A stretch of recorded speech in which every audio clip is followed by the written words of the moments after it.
And when we talk about AI, there's dozens and dozens of technologies that everyone kind of clumps into AI right now. But for a long time, we've been using AI. Like every time you talk to Siri or Alexa, every time your Google map tells you where to go, or Waze or It's Uber, all that's AI. all machine. Yeah, totally. Yeah. And what's been really powerful about OpenAI and ChatGPT is that it put a chat interface on top of the AI capabilities that the big tech companies have had for a long time. And that's opened everyone's eyes up to the power of AI, which is great. And that's led to the second thing, which I think is a renaissance in people's awareness of the potential of data and technology. Because all AI is pattern recognition that shows people what their data tells them.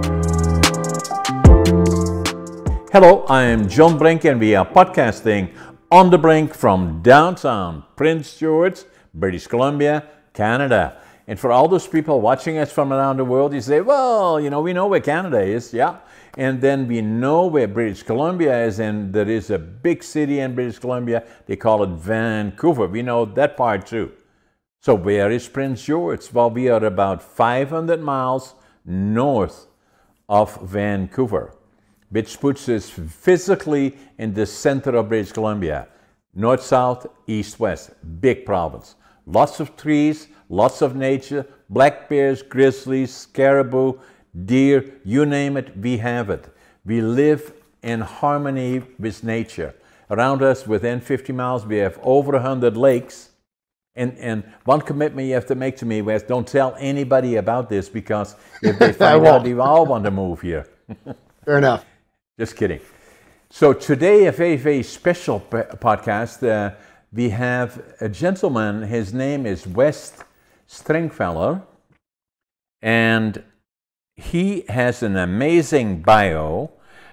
Wes has been engaged with Fortune 500 companies, Amazon, PayPal, Target, Visa, and startups throughout the product launches, transformations with new technology for more than 20 years. In 2015, Target bought West's patented marketplace platform powered by AI. That was early, in the early beginning, actually. West believes in leadership, excellence, and was selected as the top 1% executives by CEOs of Target, PayPal, and Visa. He was promoted annually by Amazon when he was involved with them.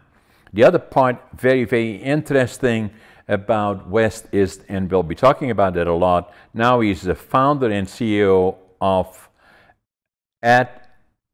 HowDo, where he helps entrepreneurs and executives accelerating their growth in areas AI as part of HowDo, and many, many more things.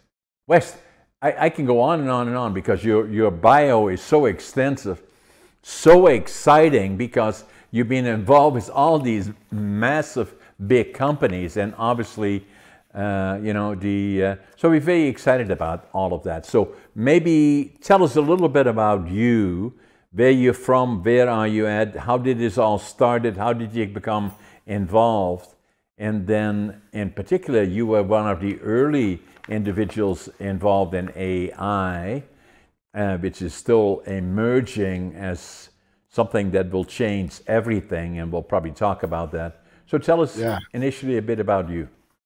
Sure. So thank you so much for having me on. I really appreciate it. I was born in Atlanta, Georgia, and grew up between Atlanta, Orlando, Florida, and Boulder, Colorado. And I went to school at the University of Colorado. I studied political science. I didn't study computers, but my first job my first office job was to be a legal intern the freshman year of college. And I was running around Denver because the law partners kept losing files. And I was working as well as a research librarian at the library to earn money for school. And I noticed that students could come in and out of the library hungover or, whatever, in all kinds of states of mind. And they were able to bring the book back. But lawyers would constantly lose the files wherever they went. They would lose them in the restaurant, in their car, in the home, in the court. And so as a legal intern, I had to run around Denver in 100-degree weather wearing a full suit, sweating, trying to find this file. And so I eventually went up to the law partners and I was like, for some reason, the library doesn't lose books with students who are barely awake, but lawyers lose files. Like, Why? can I solve that? Yeah, like literally, why? Can I solve that problem?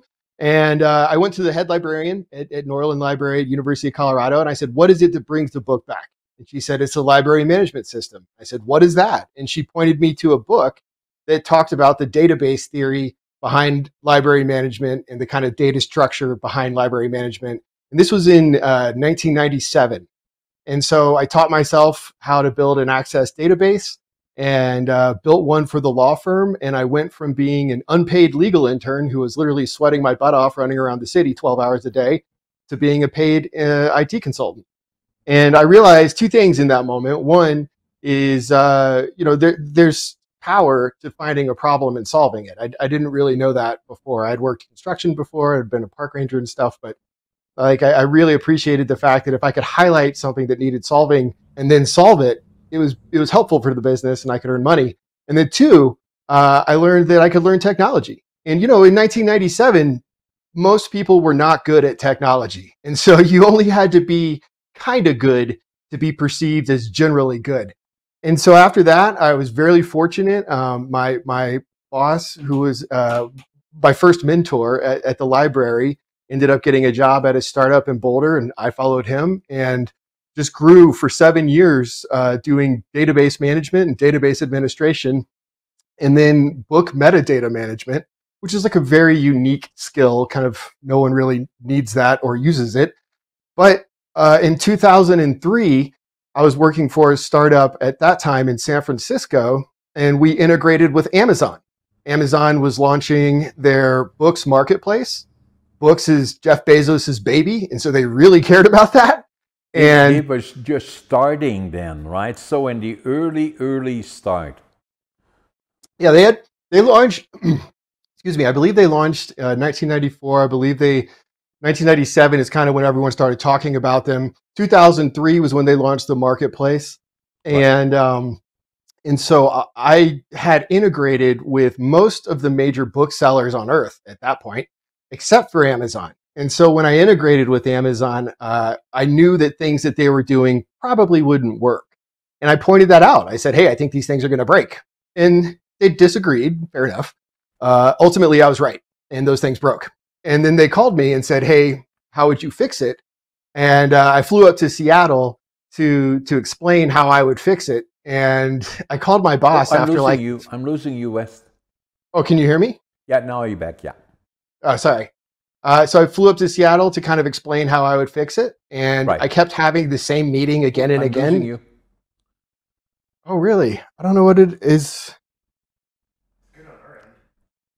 Now Can you hear me? Yeah, now I hear you. I'm sorry. I don't know what's going on my end. I apologize. Yeah, no, it's okay. And so anyway, they ended up hiring Seattle. And they ended up hiring me. They ended up making me the head of marketplace for North America. How big were they then, West? They were big. So just for the marketplace category, which is what I manage for books, it was well over 300 million in sales. Right. And so it was big when it started. And, I managed the entire category for North America, and it was great because they had this incredible data that I'd never been able to have access to. And there, Amazon was a real hungry company. They loved new ideas. They wanted to empower people to grow. And so I could take ideas that I had to leadership, and they would teach me how to pitch my ideas to them. Whereas in companies that I'd worked in for the previous 7 years, I'd run in and be like, oh, this is on fire. Oh, this is broken. And I didn't get a lot of, people were like, don't come in like that. And that's all I heard was, don't come at me like that. They were stuck still in the past. And then were you close to Jeff Bezos, or was he somewhere but not necessarily the next office over? He was in an entirely different building, and I learned very quickly that it was to your advantage to avoid him. There's nothing wrong with him, but I remember I got stuck in an elevator with him one time, and he turned to me and he said, "What do you do?" And I explained, and he said, "What is your KPI?" And I explained, and he said, "Where is it?" And I explained, and he's like, "I thought we had a miss a couple weeks ago in that KPI. What happened?" And then I didn't have an answer. And then the next 2 weeks was answering that question. Like he knew the metrics so well that if you could tell him where you worked, he could think of, they had these things called the weekly business review. It was about 170 pages, about 6 graphs a page. And he knew all the metrics so well. And if he could triangulate you with the problem in that deck and you didn't have an answer for why things didn't work, your full-time job became answering that question. So, what is KPI? Sorry, KPI is a key performance indicator. It's a number that tells you whether or not what you're managing in business is healthy. And so if your business is healthy, you don't have any problems. Right. My business wasn't healthy at the time. So so I had to figure that out. But what it taught me very much and I've carried it for the rest of my career is that the best business is run by the numbers. They don't run by emotions. They don't run by politics. They run by the numbers. And as soon as you can get your numbers right, business becomes very black and white. Amazon did not spend a lot of time thinking about most decisions. Big decisions where they're going to spend $1 billion going in a new direction. Sure, they'll think about that quite a bit. But day to day, if we need to make significant operational changes or technical changes or product changes, whatever it is, we do that by the numbers in the moment in real time. And that has stuck with me forever. And it's a large part of what I'm trying to teach people to do today. And you mentioned that I've been working with AI. I've been working with machine learning since 2005, specifically since I was at Amazon, because of the way that I understood their data and specifically their marketplace in their own architecture.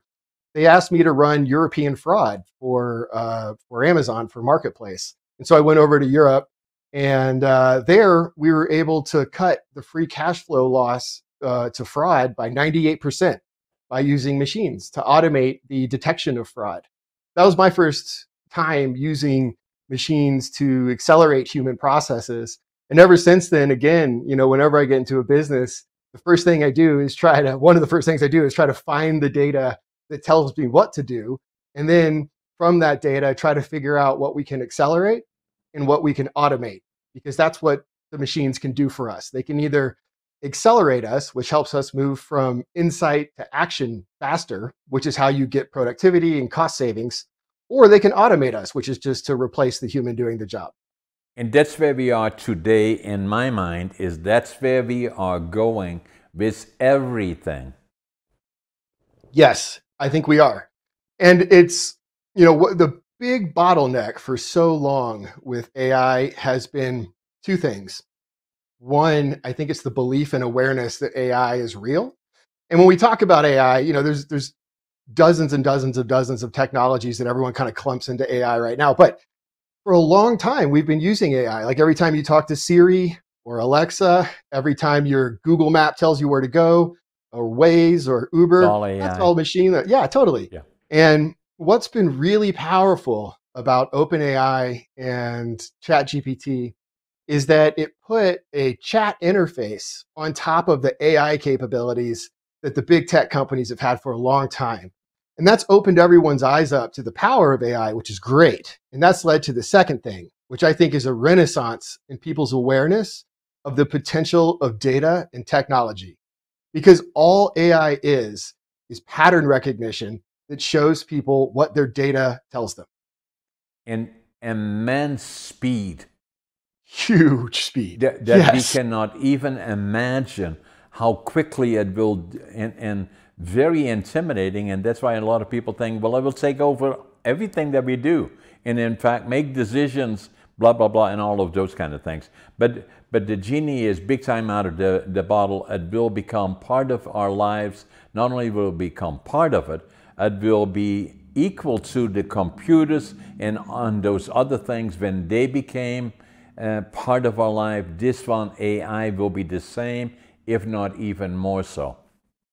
I agree. And I think from what I'm seeing, especially in the investment in terms of processing power, the amount that Amazon, NVIDIA, Google, Facebook are in Microsoft are investing into just the basic ability for computers to think, that is the most significant technical advancement in human history.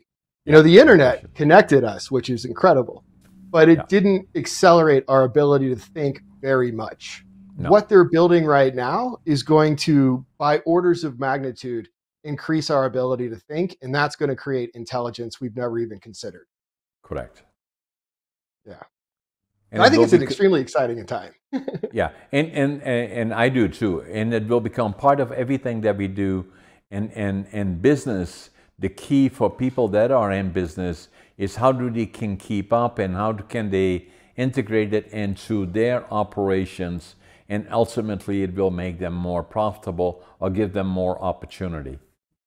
I agree. And I always try to steer business leaders towards the five fundamentals. You know, all businesses need to grow revenue, reduce costs, delight customers, empower employees, and mitigate risks. Businesses that do those five things well, they survive. Right. And most people, when they think of applying AI, they think of really advanced technical things like we're going to automate this fancy process, or we're going to do this new whatever. I try to pull people back into, let's just get the basics of your business right. Because if you can get the fundamentals right, if you can grow revenue and reduce costs, just those two things with technology, your business is a different business than it is today. Yeah. And as soon as people get those levers, they can start figuring out how to push the lever with technology. And that gives them then an accelerator that they've never had before. And Exactly. this is the time to establish that accelerator. This is the time to get your data right, your processes right, and the culture of your company right. Because unlike other technical revolutions that we've had, you know, I've just like you, I've been through a lot of them where we went from it was a laptop to it was a, well, first off, it was a desktop to a laptop to a phone. Now, for someone writing an email, it didn't really change that much. You just kind of typed the email and press send, you know, or if you were using software, it was on your desktop, your laptop, or your phone. Maybe the software was on a server in your office, or maybe the software was on a server in the cloud, but still, Excel, Microsoft Excel looks the exact same that it did in 1985, you know, Yeah. and it doesn't change that much. This is going to be different.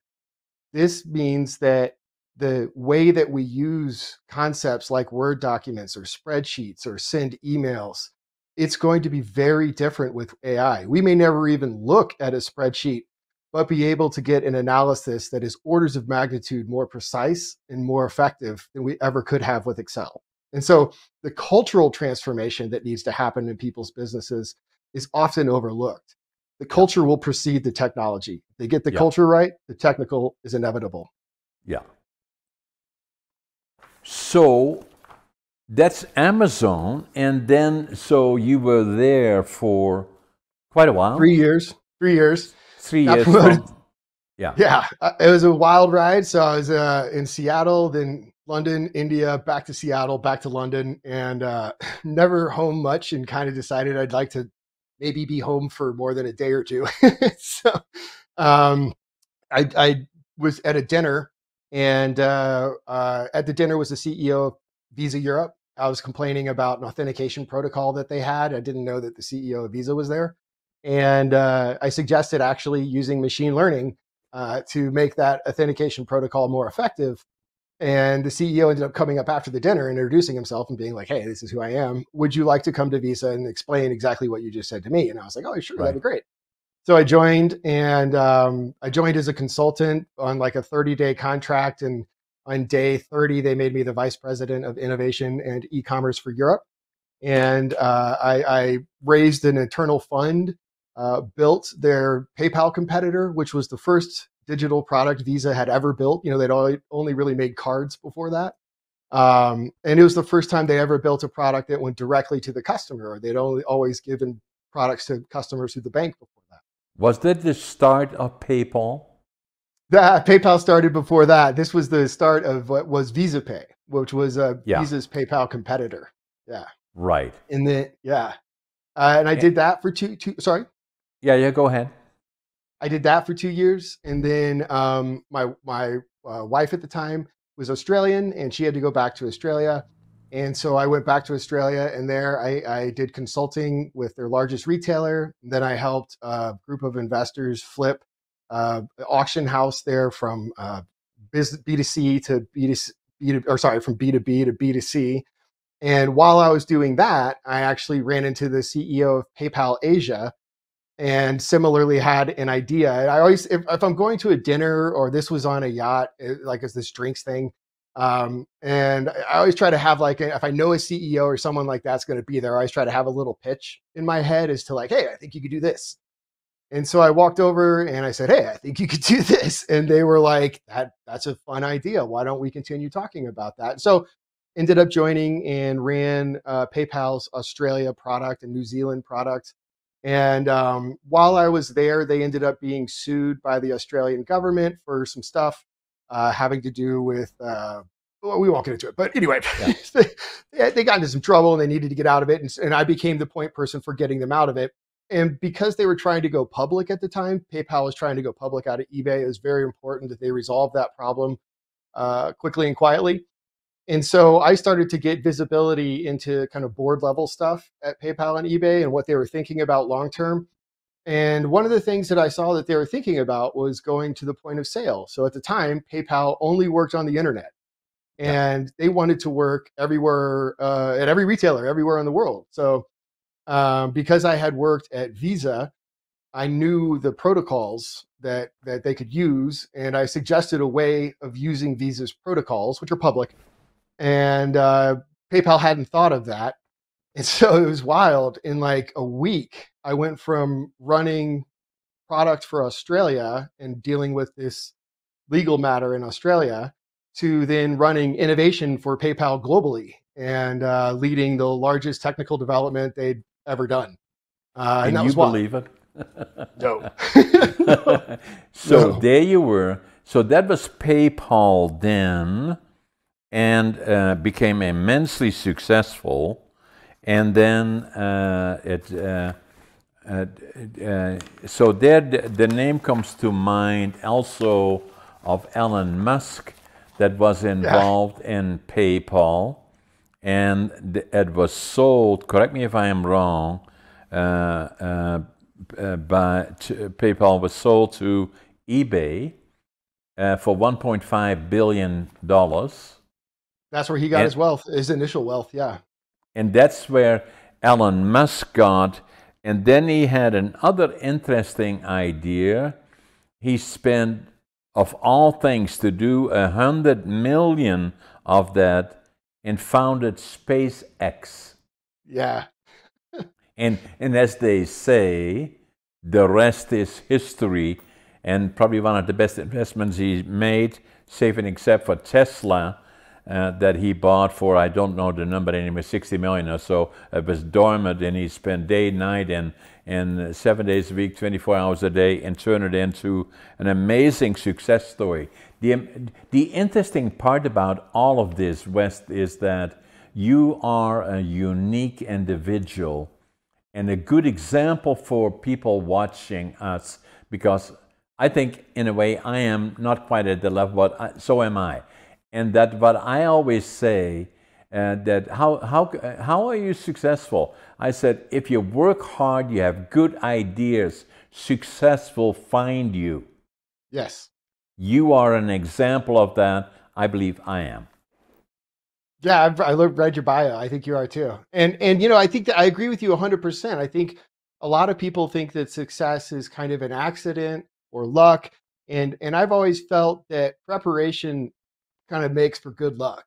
And the more that I prepare for everything that I go into, the better the outcome. For example, that PayPal pitch, when I went from running Australia to running innovation, I spent 7 days, it was supposed to be my Easter holiday, in a hotel room in America. I didn't fly back to Australia where I was living. I stayed in America, and I spent 7 days going over every tech spec that I possibly could think of, writing every pitch that I could think of, practicing. And then I sent one email with the end result of that 7 days of work, and it worked, right? But it wasn't like it was a ton of work to get to that email. Yeah. So, and then the other part in terms of luck is some people may say, but I usually say the harder you work, the luckier you get. That's the answer, right? So, yeah. Yeah, I agree with that. So, so there you had then PayPal, then eBay, and obviously all of that became very, very successful. And at the same time, you had a way of watching Elon Musk arise. I don't know if you had personal contact with him. He was there way before me. No, Yeah, I didn't get to meet him but there. at the same time, you watch him as well as I do, Oh, yeah. and he is an interesting fellow to say the least.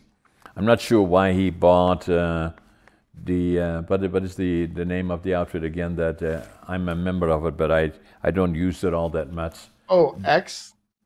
Yeah, X, yeah, the platform, and you know, so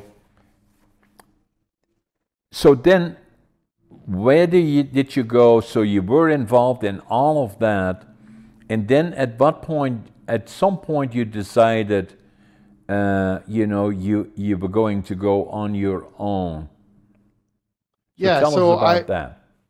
So after PayPal, I joined Rosetta Stone and I did a transformation as their chief product officer. I helped them move from a boxed product selling CDs to selling apps.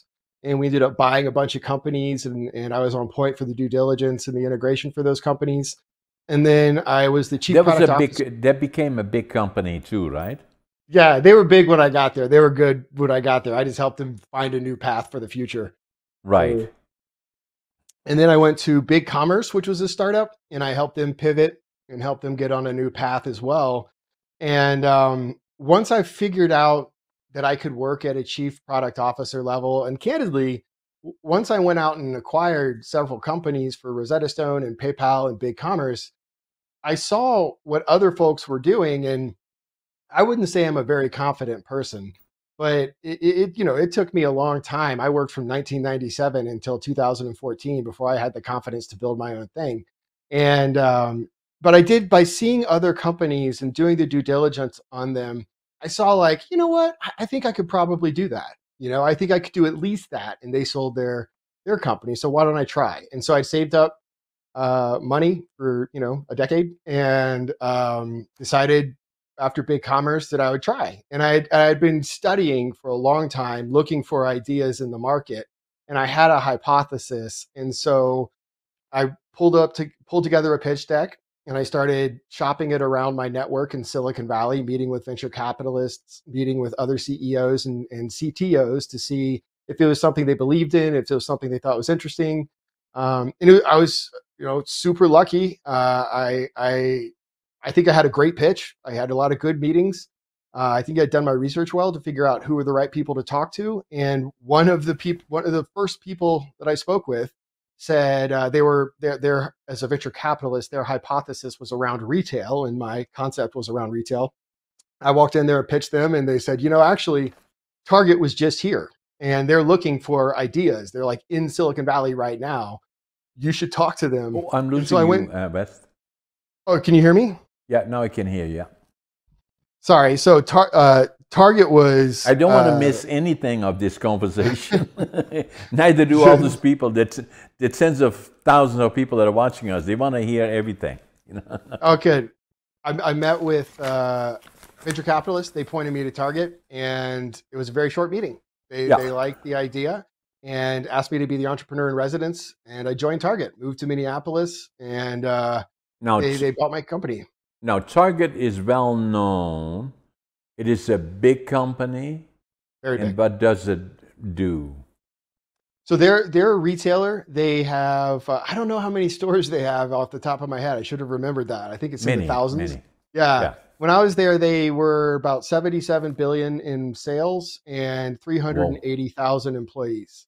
Wow. Yeah, it was big. And I was their first entrepreneur in residence. And so there was a lot of kind of who are you and why are you here?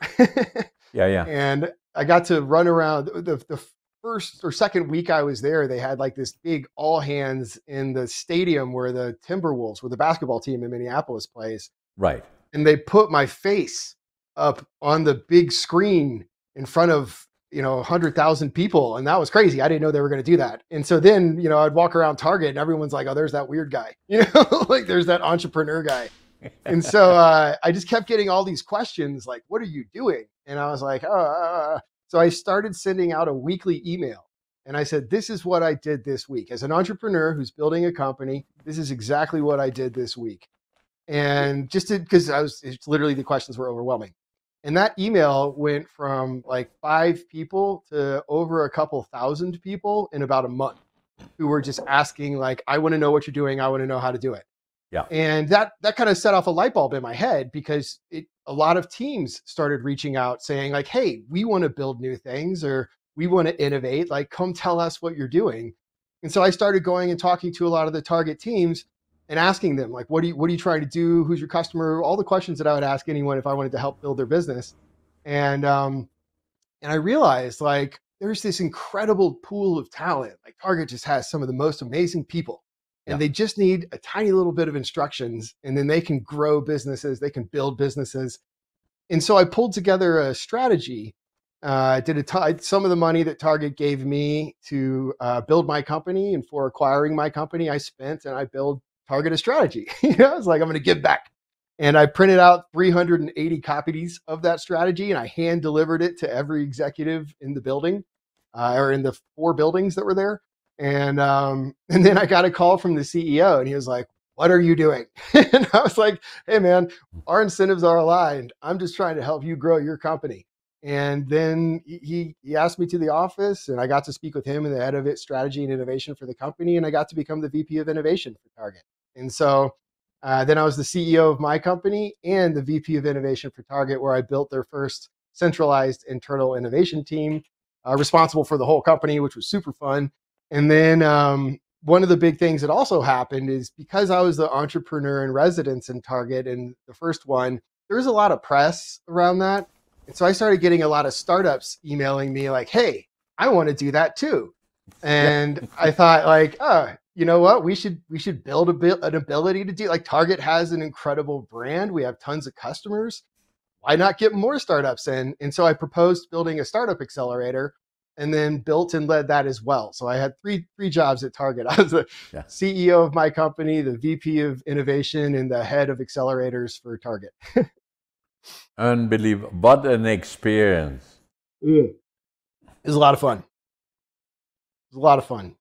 So how long were you there? I was there for about 2.5 years.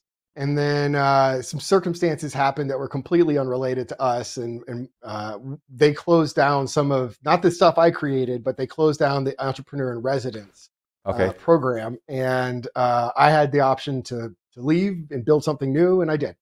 Yeah. And that's what I'm doing now, is building HowDo. So tell us about that part, HowDo.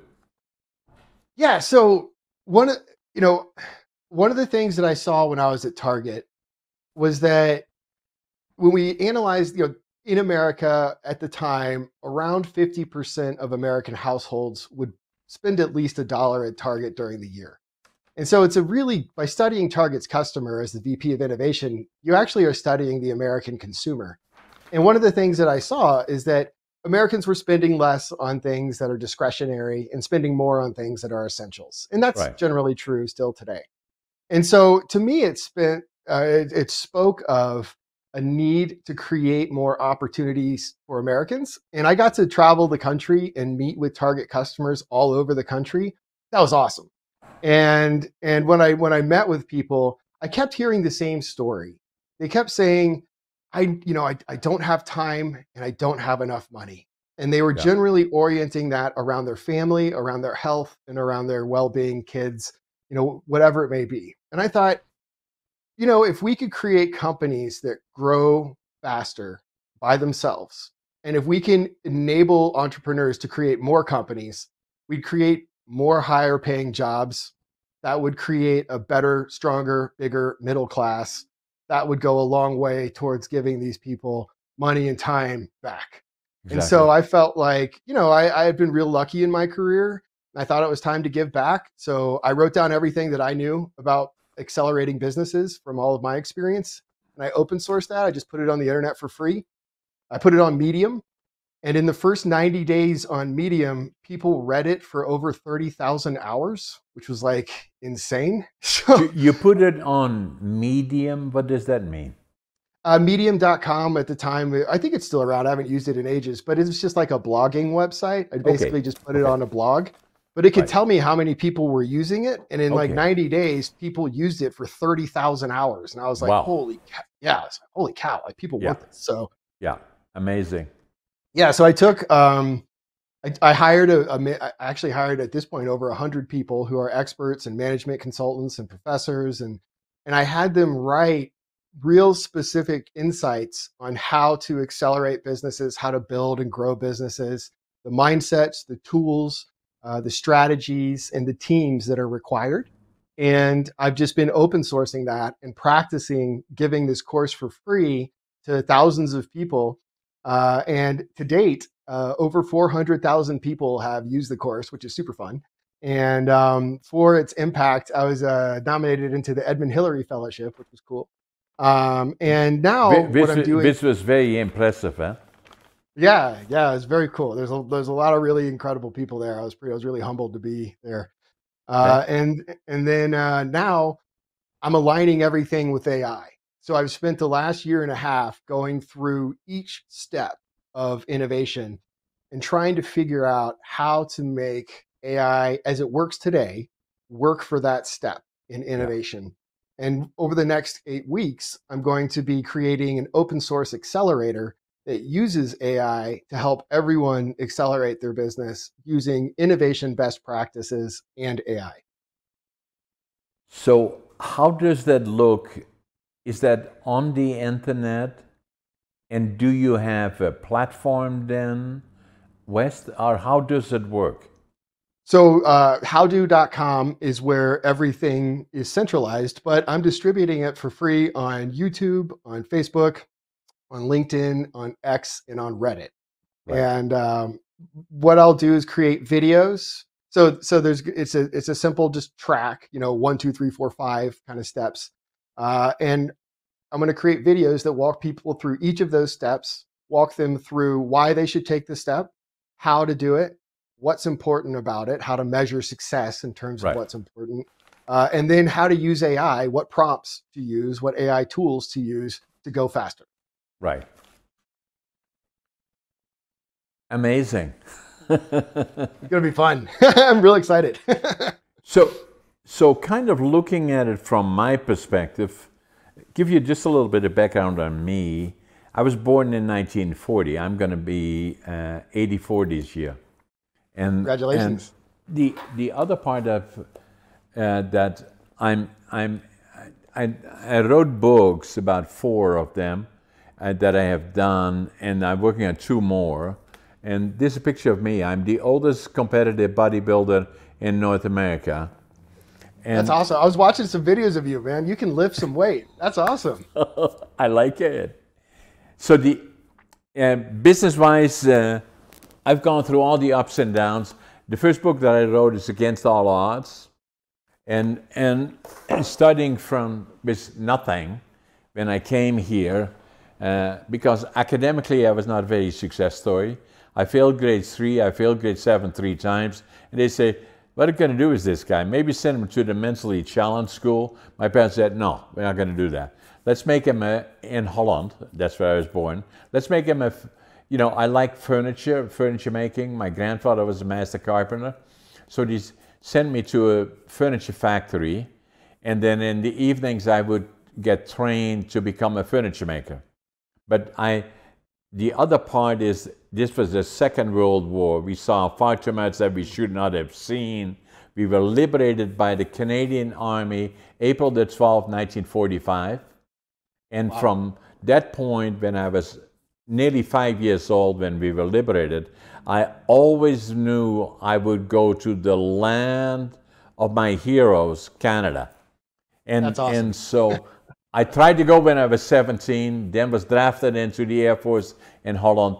And then I won when I was 23, and I had one dream coming to Canada. Second one was build myself a lumber mill to prove to me that I was just as able as all my friends that went to college, university, and on and on and on. I became a laborer. I'm proud of that today, but then it was kind of looked down at. But I was going to do this for me. So when I came to Canada, I wanted to go to British Columbia. That's where all the trees are. And then when I arrived in Vancouver, couldn't speak the language, didn't know soul, didn't have a job. Went to the immigration department, and fortunately there was a German fellow. I could speak some German. And I told him what I wanted to do. He said, go to Prince George. That's a boom town, 500 miles north of Vancouver. And that's where I arrived here, and I'm there now 60 years ago. I can still see the Greyhound station from here.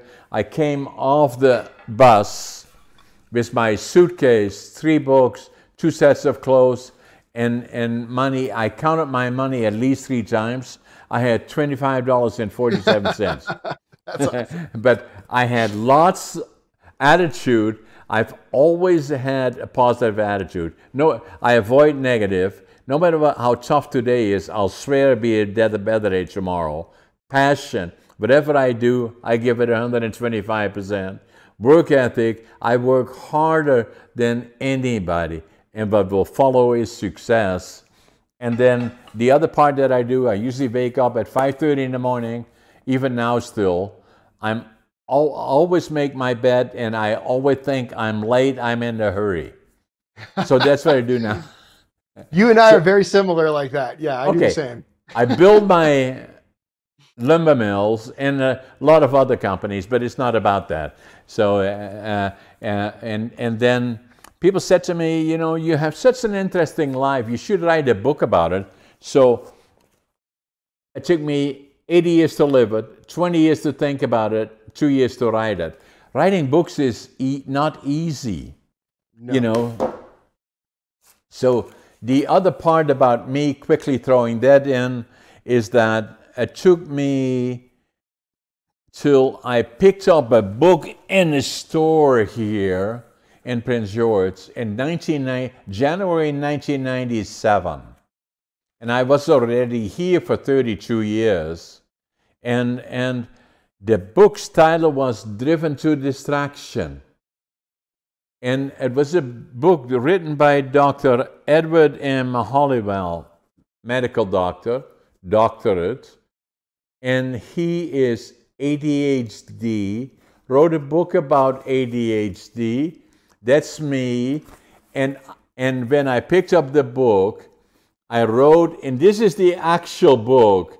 It says, now in Dutch, because I was ashamed of it, is now I finally know who I am. And wow. It's January 1997. Now, Dr. Helwell wrote this book in 1993. Now, our podcast is 303 that we are doing. My podcast 203 is with Dr. Helwell. Very cool.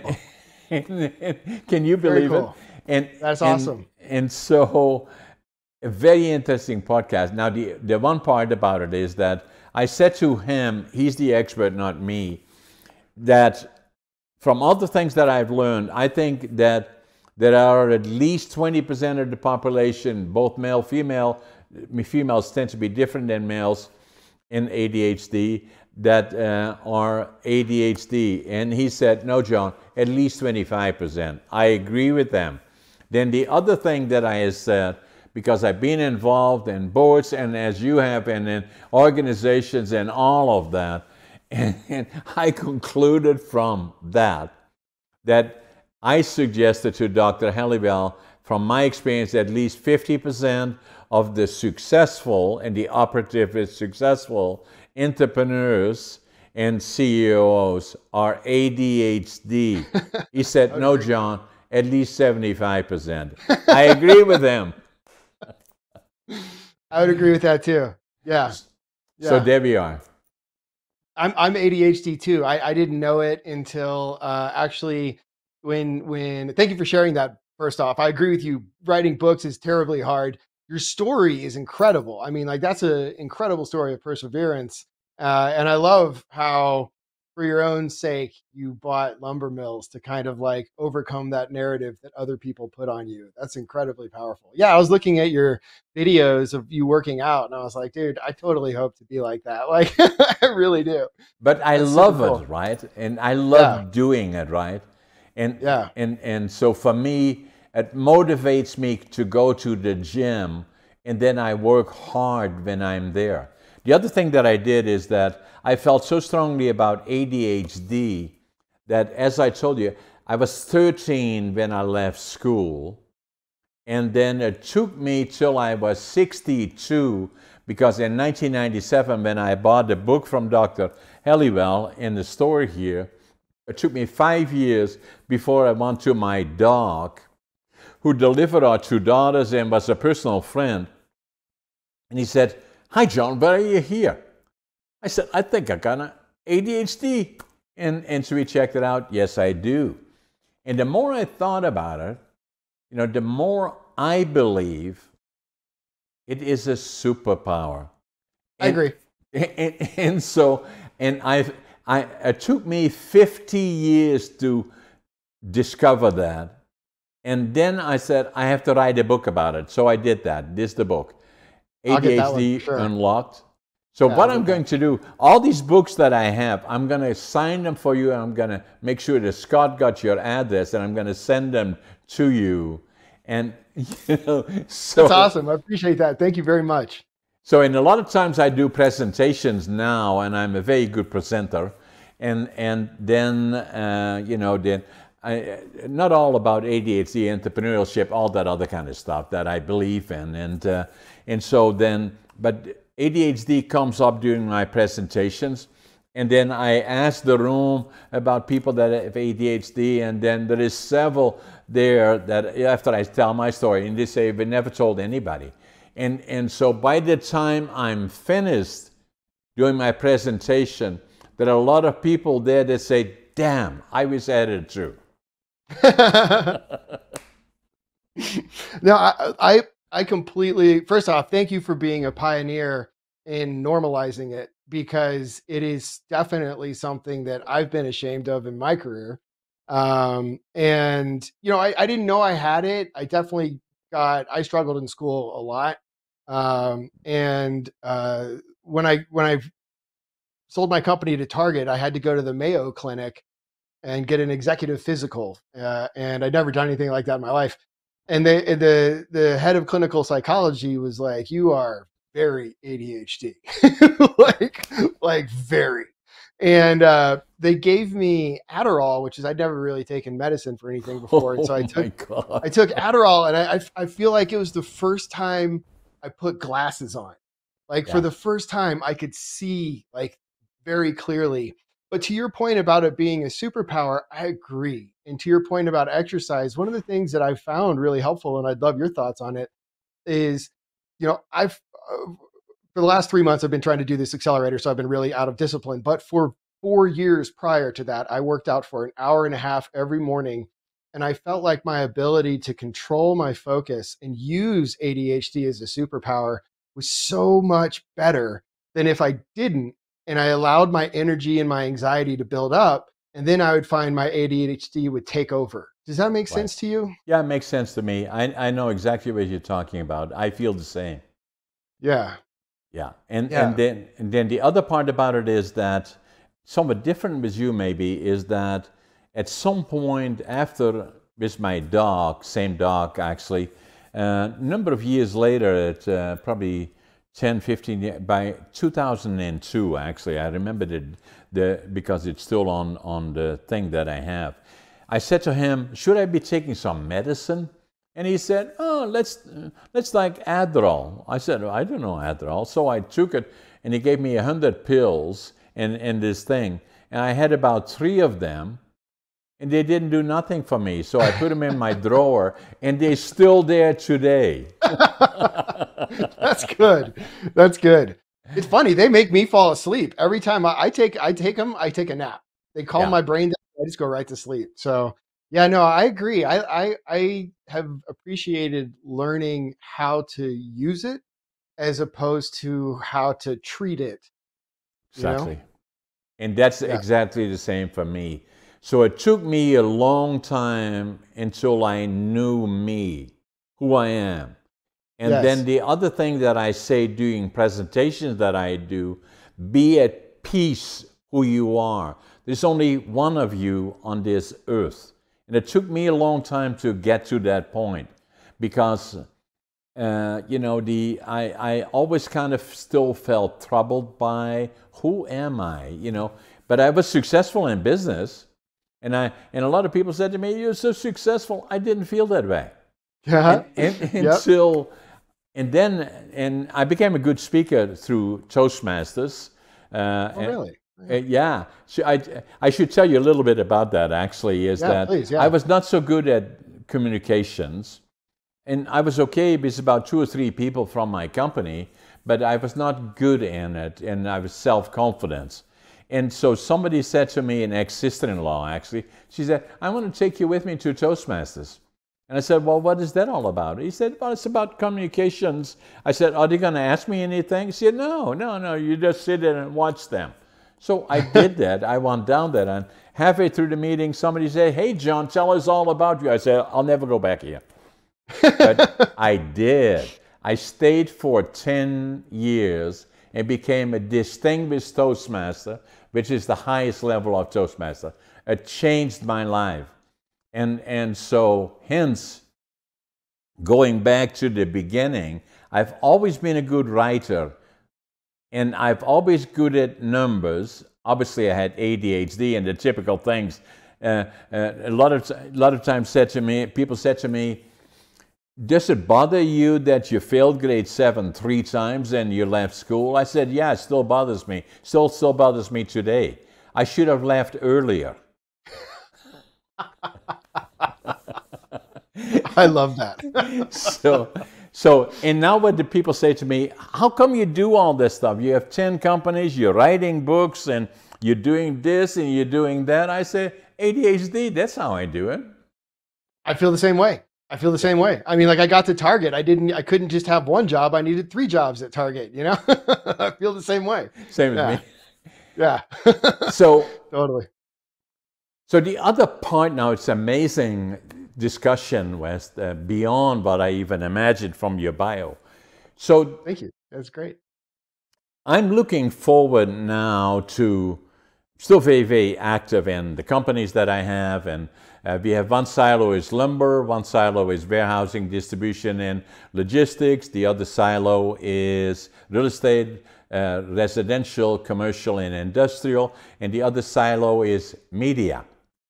Nice. And so I'm active in media and books. I give presentation. I'm very active in podcasting, and I'm thinking about starting a platform. Oh, fun. Cool. Yeah. And I like to talk to you about that at some point. Yeah, I'd love to talk to you about that. The thing I sold to Target was a media platform, and I launched Amazon's digital video platform. I was the product manager to launch that. So I'd happily talk to you about that. Yeah, so that has been on my mind for a long time. I already have elements of it, but at some point, you know, first I'm going to send you my books, and then let it settle down a little bit, and then we have an opportunity that we'll start an initial discussion about it, and then taking it forward. I appreciate that. Thank you very much. I look forward to it. So what else comes to mind that we can share with all those people watching us from around the world? If you're talking about entrepreneurship, if you're talking about opportunity, and then AI and all the other things that in finding that success or allowing success to find them. I think the biggest thing, I mean, your story is a testament to the thought that comes to mind, which is the stories that we tell ourselves often end up being true. And if we tell ourselves that we're not an entrepreneur, we can't innovate, that AI is scary, all of those things will be true. But if we overcome those stories and day by day, step by step, learn how to use this tool, it is the first time in human history that all of us can take the steps we want to build a business, to grow our knowledge, and to literally expand our capabilities as humans. And it's not immediately familiar. It may not be immediately comfortable. And if it feels unnatural, that is actually natural. And Right. so it's, you know, I think it's the most amazing time for people who truly want to push themselves. AI is the great unlock for humans. Now, the other part, Wes, that I found for me is to become at peace with who I am, Yes. and to create that self-confidence took me a long time. Even when everybody said you're successful, I didn't feel that way. Until by pure coincidence, really looking back, the Canadians liberated us, that my dream was to go to Canada, start with nothing. School was a challenge for me because everybody said, "Are you dumb and you this," and lost my friends, but I still had confidence. And then I felt I had to start from the bottom over again with nothing when I came here with the dream of building a lumber mill. I did that too. And even then still, I felt I had failed until the first step was finding this book from Dr. Helwell, and that's what it says in the book, January 1997, when I picked it up in the store. This is the book. And then That's awesome. the next one was going to Toastmasters. And that gave me the confidence, I'm okay. I'm just as smart, not better than, but just as smart as the others. And then the further I came, then I started looking at ADHD. It's a superpower. And that's my message to all those young people out there and other people that are struggling with it. Actually, I do a presentation next month, I guess, one of the few that I do, keynote presentation to the ADHD Association in Alberta, Canada. So, and I do that for free because I want to send and share with them the story. That's awesome. And again, thank you for being like a pioneer and normalizing it and helping people like me, you know, feel okay with it. And I agree. You know, look, I sold my company to Target. I didn't feel good about myself. I wouldn't feel like I was big anything. I fell into a massive depression. Like, Yeah. and I've always had a hard time speaking, partially because of ADHD. I hop around between topics, and when I had the time after I sold my company, I went to the Second City, which teaches improv. And I spent a year at the Second City on my nights and weekends practicing improv. And that was the first time that I learned to accept myself. And that was actually the first time where I even realized who I was and that may sound weird, but it's true. We, on the second level of improv, we had to make up a character. And I'd never made up a character in my life. I didn't even know what that meant. But I was the first person called, and I had to make the character up immediately. And so I put on my best business suit. I had a board deck in my hand. I knew exactly what I needed to say. And I walked into that, like I walked onto the stage, and 12 people followed, and they made up their characters. And there were 2 improv classes in the audience, so 24 people in the audience. And the instructor said, "Who did you understand the most?" And everyone, the people on stage in the audience, pointed at me. Yeah. And they go, "What was he?" And they go, "Businessman, successful businessman, board member, CEO, all these kind of things." And it was the first time that I realized, like, that's a character. That's a character that I put myself into. Exactly. That's not me. It was the first time I felt a difference. And then that was the first time I really started to really discover what I was outside of work. Amazing, Wes. The hour went by very, very quickly, and amazing bio. I knew it was going to be very interesting. For all those people watching us around the world, at least, we know the social media podcasting is the future. Tens of thousands of people are watching us. And for those that are watching us, both Wes and myself, telling our stories and sharing with them the good, the bad, and the ugly, but mainly about opportunity, believing in yourself and using opportunity that exists out there. At least subscribe to us. It gives us the encouragement to do more podcasting and more communication around the world. Wes, it was a privilege, and you will stay in touch. Yes, sir. The privilege is all mine. Thank you so much for this opportunity. Thanks, Wes.